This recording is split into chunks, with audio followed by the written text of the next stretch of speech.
Hola, ¿qué tal? Bienvenidos a Alemania con acento. Este programa nos ofrece la visión de latinoamericanos y otros hispanohablantes afincados aquí en Alemania. La historia de los que se han mudado a un universo distinto. Aquí nos cuentan su experiencia en este país adoptivo. Algunos han logrado destacar y muchos han alcanzado logros considerables. ¿Qué obstáculos tuvieron para superar, para poder establecerse aquí? ¿Qué nos dicen de los prejuicios, por ejemplo, que hay en este país? ¿Cómo cambia la percepción de las cosas cuando cambia el país de residencia? Alemania con acento, un programa de entrevistas para abrir horizontes. Y nuestra invitada de hoy es argentina, de origen armenio, es artista y se llama Silvina Dermegerdician. Bienvenida a Alemania con acento. Gracias. Silvina Dermegerdician, o sea, es un nombre, nosotros en Alemania estamos acostumbrados a los apellidos difíciles, pero me imagino que habiendo crecido en Argentina, las maestras seguro, o los maestros tenían muchas dificultades de pronunciar tu nombre, Megerdician. No, en realidad no, porque como iba a una escuela armenia, entonces estaban acostumbradas.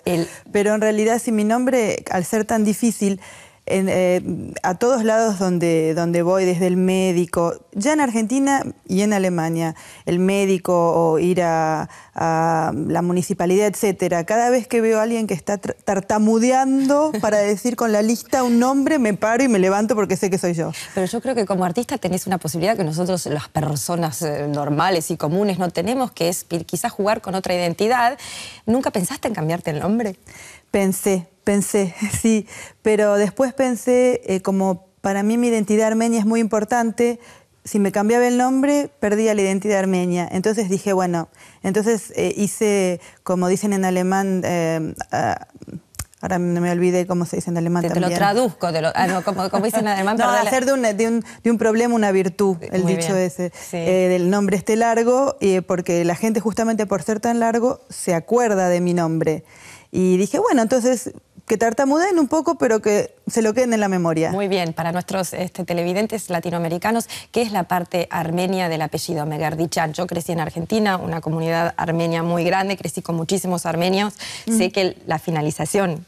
Claro, Yan significa hijo de, y mi nombre Megerdich significa bautista. Y el der, que se pone adelante, es porque había... padres eclesiásticos en la iglesia armenia que pueden casarse. Entonces, pongámosle, si te llamabas López, si fueses español, ¿no? Y te metes en la carrera eclesiástica y te puedes casar, tus hijos se van a llamar Der López. En mi caso es Dermegerdician. Y vamos a ver mucho más de tu historia argentina, de tu historia alemana, de tu historia armenia. Y para los que todavía no hayan visto alguna muestra o exposición de Silvina en Latinoamérica, Silvina Dermegerdician es argentina. Y ella vive, si lo puedo decir así, en tres realidades. Una bonaerense del pasado, una berlinesa en el presente y una armenia en la que acompañará el resto de su vida. Nos espera un programa artístico. Veremos muchas de sus trabajos, un programa también con mucha política, con temas incómodos y que polarizan. Por ejemplo, el genocidio armenia, que va a ser naturalmente un tema en Alemania con acento. Hablaremos también de su vida en Alemania, que es donde Silvina vive hace muchos años. Estoy segura que este programa les va a gustar muchísimo. Silvina Dermegerdician, ella es nuestra invitada en Alemania con acento y esta es una pequeña parte de su vida. Veamos. El taller de Silvina, un refugio a escasos metros de su casa. De hecho, puerta con puerta. En un mismo día, la artista argentina de origen armenio puede pasar del trabajo en papel al audiovisual o a sus obras con lana. Pero siempre con su mate y su bombilla a mano. Y por supuesto, con la temática de la identidad de fondo, independientemente de cualquier formato. Yo de chica aprendí a hacer crochet con mi abuela, no crochet de niña, a los 5 o 6 años, ¿no? Pero para mí la identidad tiene mucho que ver con la infancia. Y bueno, me pareció que era una actividad curadora, porque como empecé a trabajar con retazos y con fragmentos, el tejer me permite entrar y salir de un mundo y de otro y hacer converger diferentes cosas Su especialidad es recorrer mundos cuyo origen es la familia y la diáspora armenia. Yo trabajo bastante tratando de transponer mi historia familiar a un nivel más general, ¿no? Y bueno, representa la historia de una familia armenia de la diáspora, o sea, que tuvo que salir de Turquía, que sobrevivió. Y toda esa familia que está desperdigada por el mundo, yo en mi obra, primero la pongo en contexto en una unidad, o sea, como un acto de resistencia a la explosión y el desperdigamiento de la familia por todo el mundo, y al mismo tiempo, bueno, la lana y el tema así estético que tiene el tejido es como un poco de consuelo al mismo tiempo, y de calor, de calidez. Eso. Trabajar con las emociones a flor de piel no es fácil. Por eso, cada día Silvina necesita su paseo terapéutico por el lago Litsensee. Este lugar es uno de mis rincones favoritos porque es como un pequeño vergel en el centro de la ciudad, en el centro de una capital que ofrece así un momento así de armonía, de tranquilidad y de naturaleza, a pesar de estar bien en el centro de la ciudad. El centro de un Berlín que siente muy suyo sin que usurpe el lugar de su tierra natal. Tiene un lugar muy importante en mi corazón, Argentina, porque yo nací y crecí allí, o sea que ha creado los fundamentos de mi identidad. Pero, no sé, en este momento no es el lugar a donde yo pongo mi mirada. En este momento estoy bastante concentrada en Berlín y en Turquía, a decir verdad. Con Berlín en la cabeza, se podría decir. El vídeo es la última forma que Silvina ha descubierto para expresar un pasado de dolor y dispersión, pero también de unión y amor.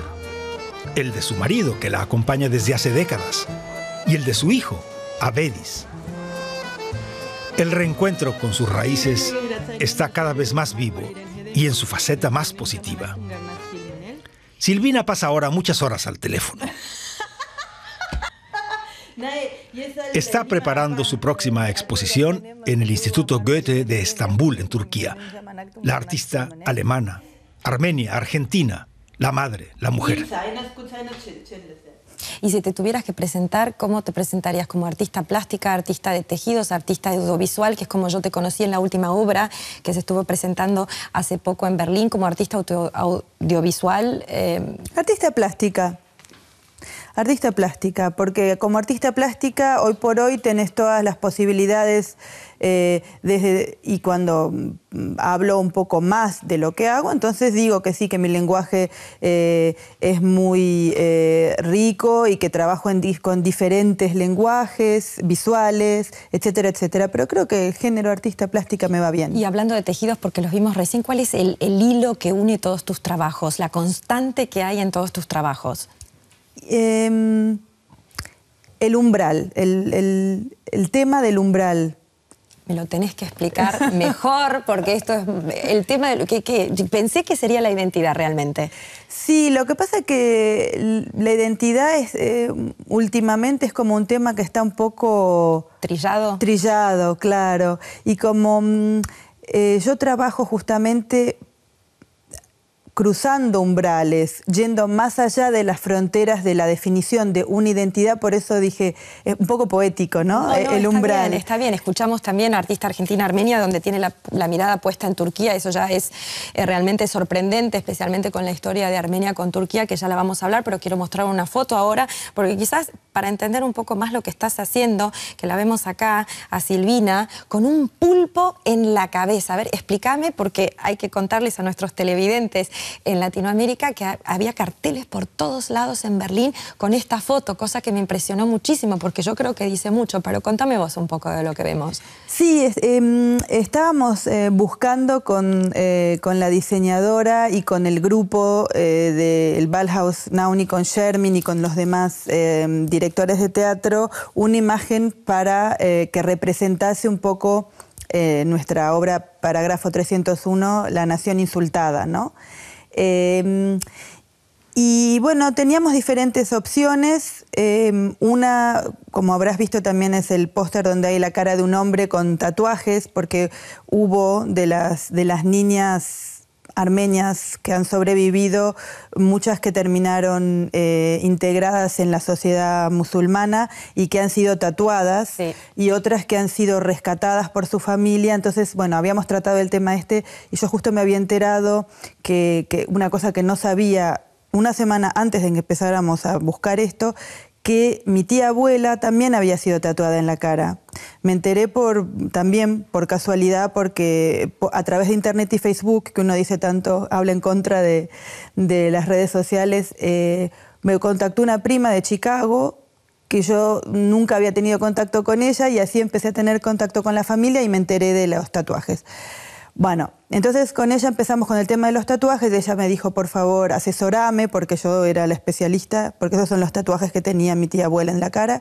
Y después empezamos a pensar qué otra cosa podía hacer. Y como mi película se llama Peces del fondo del mar, sí, porque como buena argentina que conoce el psicoanálisis, trabajo un poco con el inconsciente, y en un momento pensé que los peces del fondo del mar, que son monstruosos, esos podrían representar muy bien a lo que quizás la gente siente con respecto a los armenios en Turquía, porque están bien profundo, sí, en Estambul específicamente, que es una ciudad que tiene tanto mar, que está marítima, y que estamos ahí presentes, pero bien en el fondo, y que les damos miedo también. Ya vamos a hablar de los armenios en Turquía. Entonces, y de la influencia armenia en Estambul, que queda poca, pero queda, ¿no? Sí, y bueno, y ahí sí fue como mirando la película y todo, se le ocurrió a la diseñadora gráfica el tema del pulpo. Yo me fui a Rogaki, compré un pulpo, así no lo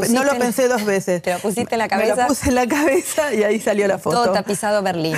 Hablando un poco de lo que es la identidad, porque dijimos que es un tema que en Alemania en estos momentos está un poco trillado, porque todo el mundo quiere saber qué tipo de identidad tenés, pero yo creo que como artista, muchos de los galeristas, curadores, cuando te presentan, quieren saber de dónde sos. Entonces a vos, por ejemplo, te molesta, te incomoda que digan, a pesar de que vivís hace 20 años acá, que sos una artista alemana, o cómo te presentás, una argentina armenia como artista, ¿cómo es tu carta de presentación? Yo creo que dice mucho. Sí, sí.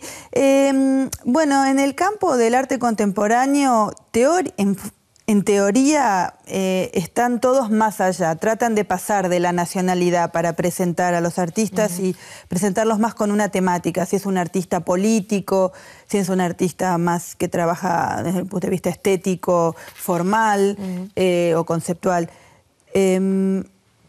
A mí no me molesta, al contrario. De hecho, lo que te estaba contando antes, me puso contenta que el Instituto Goethe me presente como una artista alemana, por fin, después de tantos años. Porque te vas a Turquía dentro de poco y te han presentado como una artista alemana. Sí, y eso me gustó, porque en realidad pienso que eso le hace bien a la sociedad alemana, que pueda llamar a sus migrantes, finalmente, berlineses o alemanes. ¿Cuál es la parte alemana, por ejemplo, tuya, después de casi 20 años de haber vivido aquí, o de estar viviendo aquí, perdón? Y yo creo que todo lo que es socialización, como yo vine a los 20 años, salí de la casa de mis padres y aprendí a vivir sola aquí y a insertarme en una sociedad como una persona adulta en Alemania. Y todo eso lo tengo de Alemania. De hecho, pero cuando vas a Argentina, por ejemplo, o vas a Sudamérica, ¿no te dice la familia, che, qué alemana que estás? Yo lo escucho a veces. A veces sí, lo de la puntualidad, pero yo siempre fui puntual, por ejemplo. No, pero te quería contar una anécdota muy simpática que me pasó ir a tomar un colectivo y tratar de fijarme a ver un bus, sí, cuándo viene, porque aquí te dice y 5 y 10, y claro, y en Argentina no dice, y encontrarme en ese... no, estoy aquí no dice, bueno, cosas así. ¿Y cuál es tu parte armenia, aparte del apellido? Yo creo que... En la vida cotidiana, quizás algo que sea muy característico de la familia, de la abuela, de los abuelos, de la mamá. La comida, nosotros cocinamos... Mi abuela cocinaba como en Anatolia, y mi mamá, y yo aprendí también, o sea que sí, la comida, la música... Esas son cosas que guardo. Lo que pasa es que de todas esas partes que yo tengo, esas identidades, argentina, alemana, armenia, quizás un poquito de París... como buena armenia. Como buena armenia. Un poquito de París. Trato de... Por eso se llama Jardines Míos, la obra de las cabezas, porque trato de cuidarlas como un jardín. Entonces siempre las voy regando. Entonces si por ahí estoy una semana... por ahí estoy una semana muy ocupada con cocinando armenio, a la siguiente cuido y cocino algo alemán, por ejemplo, o con la música. Siempre estoy pasando de un jardín al otro. ¿Buscando un balance o haciendo un intercambio? No. Buscando un balance, ¿sí? Manteniéndolos en vida. Está bien. Hay que regarlos. ¿Y cuál es la parte argentina? La parte argentina, bueno, el castellano es mi lengua materna, ¿no? Bien, pero bueno, el armenio es la lengua de la madre quizás también, ¿o no? No. ¿De la abuela? Sí, de mis abuelos. Está bien. El armenio y el turco. El armenio y el turco. El turco, sí. Uy. Los dos. Y bueno, el mate, mi mate diario no lo puedo cambiar por nada. Tengo todos los días, hablo por teléfonos con Argentina, con mi familia. Pero no te anclas en ninguna identidad. No. Te pregunto porque yo tuve uno de los huéspedes y hablamos mucho sobre identidad porque uno vive en Alemania y viene de distintas partes de Latinoamérica, nuestros invitados aquí en el programa, y dijo que cuando uno emigra siempre va a ser como un náufrago. Y eso es algo que realmente me puse a pensar, no me gustó, yo quiero anclar, yo estoy anclada, yo me siento que estoy anclada. ¿Vos cómo lo ves? Eso del tema del naufragio, que estamos como náufragos tratando de sobrevivir y buscar el balance en las distintas identidades. El náufrago, la imagen del náufrago es sí tiene un toque negativo. Yo no lo veo tampoco. Lo que sí veo es que una vez que uno abandona el lugar de donde viene, puede ser dentro de un país, por ejemplo, si mirás Argentina en la provincia, si venías de Tucumán y te fuiste a la capital, dejaste tu lugar natal. Eso es un poco más abstracto como tema. Y una vez que abandonaste tu lugar natal y emigraste a otro lugar, siempre vas a tener como una pequeña herida, pero yo no lo veo negativo porque, como te decía, como no me anclo en ningún lugar, los cuido a todos. Está bien, pero ¿qué es lo que te da la fuerza para saber quién sos y de dónde sos? ¿Es el arte que haces?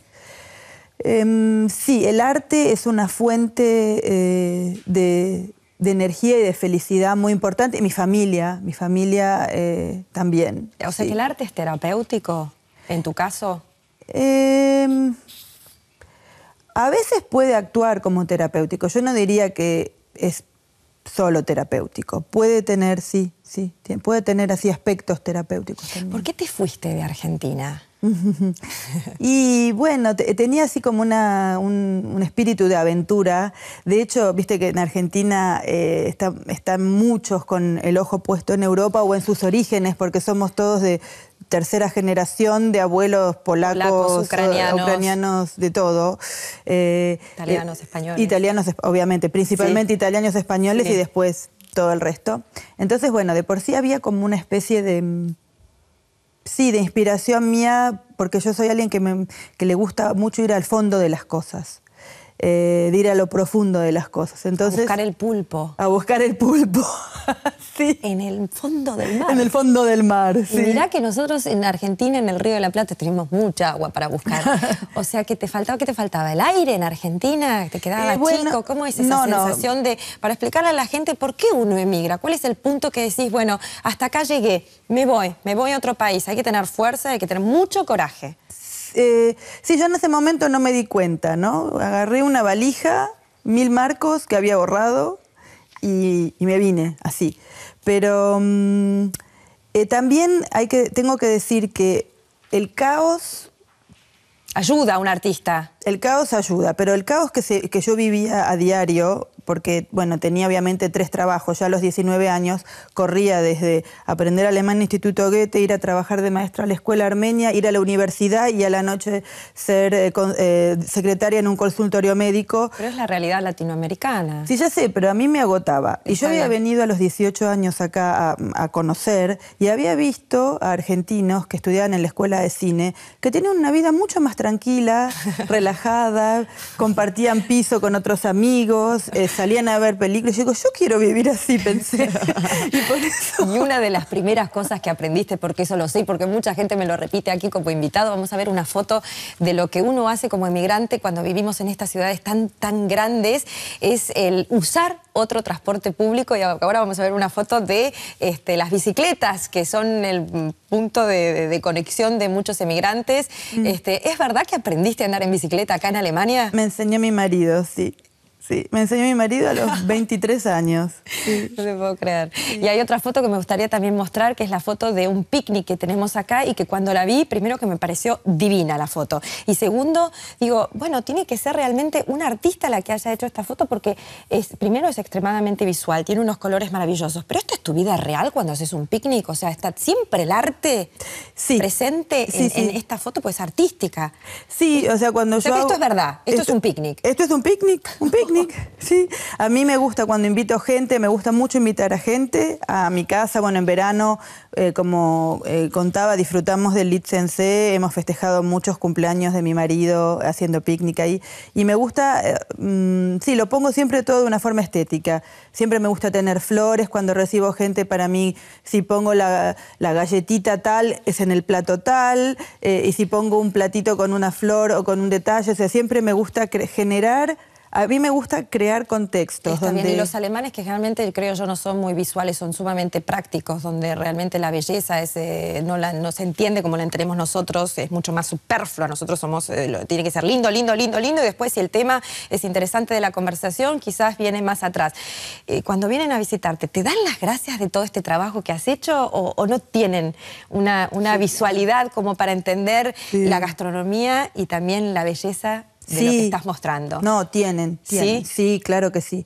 Sí, lo que pasa es que, bueno, ellos son más sobrios y mismo en el arte también hay todo un movimiento, todo lo que es ornamental, hay un cierto rechazo. Exactamente, por eso te lo estoy preguntando, porque el alemán no es kitsch, tiene miedo a llegar a ser kitsch en el arte. Ojo, el alemán también es muy kitsch, ¿eh? Que el kitsch, ¿de dónde viene? En los años 70, 80, el kitsch... El alemán es kitsch, el alemán es cliché, a ver, una palabra en español a lo que sea kitsch. Mira, yo he conocido lo más kitsch de mi vida, por ejemplo, yendo acá a los mercados de pulgas, acá en Alemania, en Múnich, en Berlín. O sea, no tiene que ver con el kitsch y el no kitsch, sino tiene que ver con el apreciar un ambiente en un momento. Está y eso... Bien. Todos los amigos alemanes que vienen a visitarme lo saben apreciar. Hablemos de tu familia en Argentina, de tu tradición armenia. ¿Te molesta que a mucha gente le interese más tu historia que tu arte? No. Está bien, porque cuando yo vi tu arte dije, bueno, bárbaro, y cuando vi tu historia me quise quedar ahí y me quiero quedar aquí en el programa porque me gustaría saber lo que es ser Argentina-Armenia. Bueno... En realidad, vos, como sabés, en Argentina somos todos... Yo lo sé, pero los televidentes en Sudamérica no saben que somos todos argentino-armenios, argentinos alemanes, argentinos polacos, argentinos ucranianos, o sea que no es en ese sentido muy especial. Es simplemente pertenecer a una comunidad que... una comunidad enorme, una comunidad que tiene extremadamente tradicional. Tradicional, sí. Que a veces me pregunté cómo hiciste para irte en una comunidad tan tradicional. Me imagino que tus padres deben haber estado destrozados, ¿no? Sí, les costó, pero yo... soy una persona que tiene mucha voluntad. Está bien. Vamos a ver ahora imágenes de cómo tus abuelos... es un collage que vos hiciste sobre la historia de cómo tus abuelos han emigrado, que fueron sobrevivientes del genocidio armenio a principios del siglo XX, y vos hiciste todo un trabajo al respecto sobre... contalo vos quizás. Vamos a ver estas imágenes ahora. Sí, lo que pasa es que para mí siempre fue un enigma, como hubo mucho silencio al respecto, cómo vivieron ellos, cuál es el contexto en el que ellos crecieron, vivieron y cómo llegaron a Argentina. Para mí siempre fue un gran enigma. Entonces quise ir a ver y a conocer y artísticamente hice este pequeño ensayo donde seguí el camino que yo supongo que deben haber ellos caminado. Ellos venían de Anatolia. De Anatolia, sí. Y hicieron todo el peregrinación, por decirlo así, cuando los echaron. La deportación del Imperio Otomano hacia Siria, ¿no? Que fue donde murieron la mayoría de los armenios. Sí. Tus abuelos sobrevivieron, terminaron en Siria. Y la pregunta es, ¿cómo llegaron a la Argentina? ¿Tu abuela alguna vez ¿Cuándo fue la primera vez que escuchaste la palabra genocidio en tu casa? No me acuerdo, porque como uno crece con eso y no te puedo decir. ¿Pero qué eran historias de la abuela? ¿Cuándo fue la primera vez que te diste cuenta de lo que había sufrido, por ejemplo, tu abuela? ¿Ella te lo contó? ¿Fue tu madre? ¿Cómo fue el proceso? Bueno, yo dormía con mi abuela en la misma cama. Con la abuela, que es de parte de mi papá. Ella estuvo en las deportaciones viniendo de Sivas, perdió a su papá, a su mamá, y ella me lo contó con un lenguaje más bien infantil. Me dijo que su mamá en el camino se quedó dormida. Me imagino que debe haber muchos agujeros en toda la historia.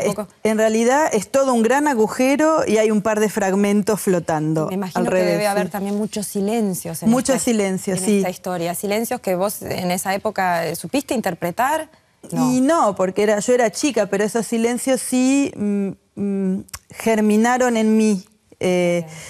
Como un deseo de conocer más o como un deseo y como una necesidad de saber más. ¿Sí? Y como te decía, como dormíamos en la misma cama, mi hermana, mi abuela y yo, entonces yo la percibía, mi abuela en su esencia y lo que la deportación y la pérdida de casi toda su familia le hizo. Ella hablaba turco, hablaba armenio. Hay un proverbio turco que dice, cuando te casás, les deseamos que compartan la almohada toda la vida. Leí en uno de tus reportajes que decías que como compartías la almohada con tu abuela, también sentías las pesadillas. Sí. ¿Me explicás? Sí, es como un pesar, una angustia. Es como sentirla escondido en ella, sí, un pesar y una angustia justamente. Es haber percibido desde muy pequeña esa angustia de mi abuela. Y ese deseo, también eso de no olvidar, porque los turcos nos reprochan a los armenios que nosotros no queremos olvidar. ¿Y cómo vamos a querer olvidar? Y una cosa que me la contó mi mamá hace poco, que me pareció que denota esa historia de no querer olvidar, es cuando mi abuela, no sé muy bien, estuvo a cargo de una familia turca porque, bueno, sobrevivió como niña antes de terminar en un orfelinato y que la busqué un tío, que tampoco sabemos cómo llegó de esa familia turca al orfelinato en Beirut, pero... y ella, para no olvidarse de quién era, eso se lo contó a mi mamá, a mí no me lo contó. Escribió su nombre y algunas cosas en armenio en papelitos y los enrolló y los escondía en un muro. Y cuando nadie la miraba, sacaba ese papelito y leía. Yo me llamo tal y tal. Y imagínate en un contexto así, una niña que escriba su nombre porque no se quiere olvidar de quién es. Está bien. Pero ¿qué es lo que unió al pueblo armenio, más bien a la diáspora? ¿El dolor del recuerdo del genocidio? ¿O no es así? ¿O es, no sé, te lo pregunto, porque está siempre tan presente todo? ¿Es el dolor que une, es el traspaso de lo que sucedió, el objetivo de no olvidar todo lo y que nadie lo olvide, que el mundo entero no lo olvide? Bueno, en primer lugar, yo no diría la diáspora armenia como si fuese un todo, porque la diáspora armenia es muy múltiple. En los diferentes países es que está, desperdigada por todo el mundo. Hay grandes comunidades como en Estados Unidos, Francia, la de Argentina tampoco es pequeña, o Irán, por ejemplo, y hay otras más pequeñas. Pero no se puede hablar de la diáspora armenia, a mis ojos. Pero sí es verdad que la injusticia de el no ver reconocido a los ojos turcos lo que sucedió, le resulta muy difícil. Imagínate que si hay una mujer violada y el violador te niega que te ha violado hasta el fin de tus días, obviamente que esto te trauma. Está bien. Y bueno. Hablando de traumas, me imagino que debe haber sido traumante haber llegado a Berlín o haber llegado a Alemania, donde hay una colonia, no es colonia, bueno, la inmigración turca es increíble aquí en Alemania, ¿no? Especialmente en barrios donde son realmente la influencia turca. ¿Te acordás la primera vez que tuviste contacto con turcos aquí en Alemania? Vamos a ver una foto que vos trajiste del barrio de Kreuzberg, el barrio de Kreuzberg, acá la tengo, mira, donde acá tenemos un poco... Sí, sí. A lo que es la vida turca, ¿no? ¿Te acordás? Sí, claro que me acuerdo. En realidad fue una gran sorpresa para mí, porque yo crecí con mi familia, que es toda, mis 4 abuelos son armenios, pero no se prodigaba ningún odio por los turcos en la familia. En la escuela, obviamente, sí se veía al turco como el enemigo máximo, ¿no? O sea que en la parte de la socialización generé una imagen así como, sí, del enemigo turco. Y la sorpresa fue que al llegar a Berlín, a los 18 años, vine con una amiga en plan mochilera para conocer. Bueno, había perdido el tren, mi amiga no estaba... Yo no sabía hablar una palabra de alemán. Sí. Y llego ahí a Cottbusser Tor, que es la parte turca, que es berlinesa. el barrio por excelencia turco de Berlín, junto a Neukölln. Y mi primera intuición, o sea, lo más cercano a mí, antes que tratar de hablar en inglés, fue acercarme a este negocio de döner, a decirle, yo soy armenia, necesito ayuda. Fue... O sea, intuitivo, fue así como... Y fue muy divertida la situación porque, bueno, ellos realmente me ayudaron, me llevaron en el camión de verduras mientras que trataban de tocarme la pierna. ¿Cuándo fue el punto trascendente, trascendente que te diste cuenta que, bueno, que con los turcos se puede trabajar artísticamente o que no son los malos de la película? Fue un punto donde la cabeza hizo clic y empezaste a descubrir toda una cultura que te llevó quizás a la conciliación interna con tu propia historia en Alemania como puente. Como puente, sí. Bueno, en el 2005... Sí. Un curador que se llama Christoph Tannert, que es el director del Kunsthaus Bethanien, hizo una exposición que se llamó Focus Istanbul. Y desde su punto de vista, como él quería la historia de la ciudad, obviamente quería integrar a lo armenio en la identidad de Istambul. Y me invitó a mí a esa exposición. Entonces, al invitarme...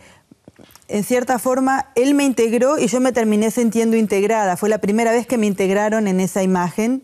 Y bueno, y eso fue casi como un clic interno. ¿Te acordás cuando tu madre te vino a visitar, por ejemplo, que tiene la historia armenia mucho más cerca que vos, que pertenece a la tercera generación y se encontró frente a frente con los turcos? ¿Cómo fue ese momento? Ese también fue una sorpresa, justamente como yo decía que en la socialización se los calificaba de...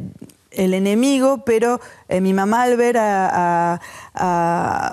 por ejemplo, al almacenero turco y encontrar los pistachos, bueno, todas las cosas que ella conocía de su niñez, de la comida y la cocina y todo, estaba como una colegiala, súper contenta, sobre todo entendiendo, porque ella aprendió turco escuchando de los abuelos y de los padres, y bueno, eso también incitó así como en mí una curiosidad, digo, ajá.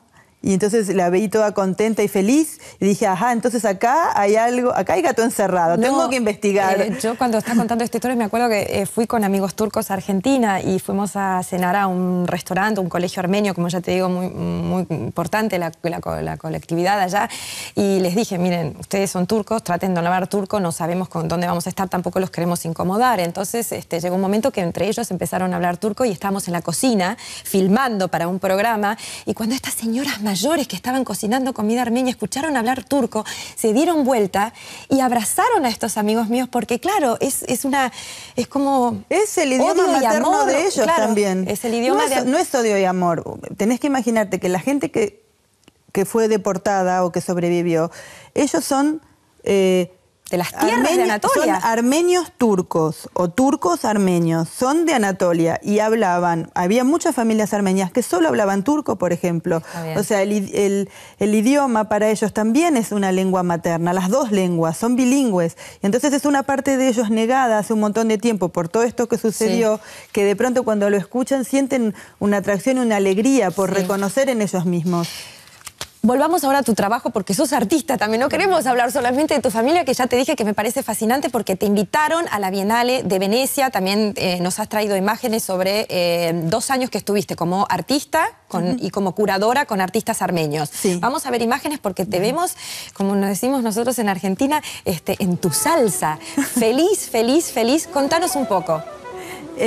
Bueno... Quizás lo más importante como para entender el trabajo que estabas haciendo ahí, lo importante que es la Bienale, ¿no?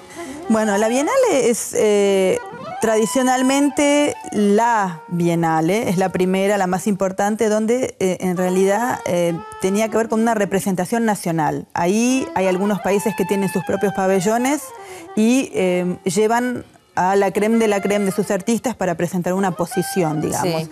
Mi participación con la plataforma de artistas armenios que yo llevé, en realidad es como una contra-bienale, digamos, porque al ir yo en contra del tema nacional y proponer el tema transnacional, que es la identidad que yo mamé, digamos, llevé un grupo transnacional. Entonces... Acá estás haciendo como curadora. ¿Qué estás mostrando ahí en estas letras que estás haciendo? Bueno, mi obra justamente habla de transgredir los límites, entonces tenés las palabras con la lana, la lana descompone las palabras, descompone las letras y te llevan inunda, digamos, el espacio, ¿no? Que tenía 3 letras, 3 palabras, una la palabra amor, ahora la segunda no me acuerdo, y la tercera era Kardeş, que es Kardeş, hermano. Hermano en turco, sí. Que estaba hecho con una lana así como muy de colores que podría ser piel y que tenía así una cosa un poco salvaje, un poco así como indómita, ¿no? Tenés muy buenos recuerdos de aquella época.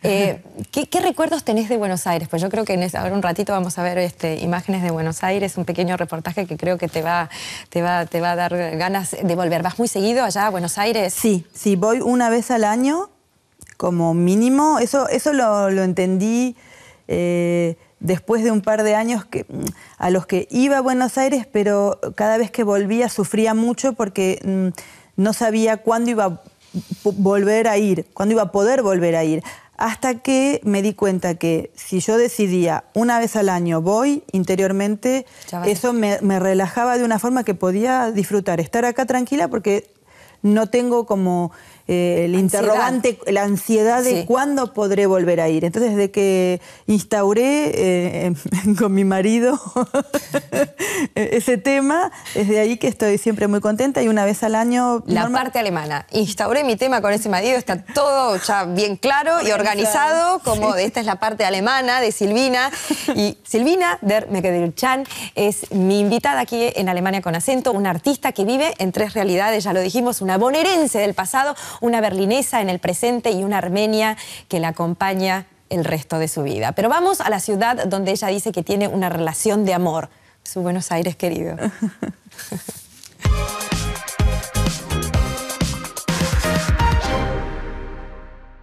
¿Tu relación con Argentina? ¿Qué dijiste? ¿Una relación de amor? Sí. ¿Amigos allá? Sí. ¿Familia? Sí. ¿La madre? Sí, ¿Qué es lo primero? el padre, perdón. ¿Qué es lo primero que haces cuando vas a casa? Siempre me tomo un mate con mis viejos. Con los papás. Sí. ¿Hablan armenio entre ustedes? No, hablamos en castellano. Solo hablamos armenio cuando queremos que no nos entiendan. Está muy bien. ¿Tu hijo habla armenio? No, él habla castellano. Lo eduqué acá en la escuela europea. La relación que él tiene con el tema armenio es más bien por la música, por el canún. Está aprendiendo a tocar el canún. Es un instrumento muy típico de Medio Oriente, sí. Sí, porque mi abuelo era músico, entonces le traté de pasar el legado a través de la música. Más adelante, si él quiere, que aprenda armenio. Muy bien. ¿Es difícil el idioma? El idioma sí, es difícil.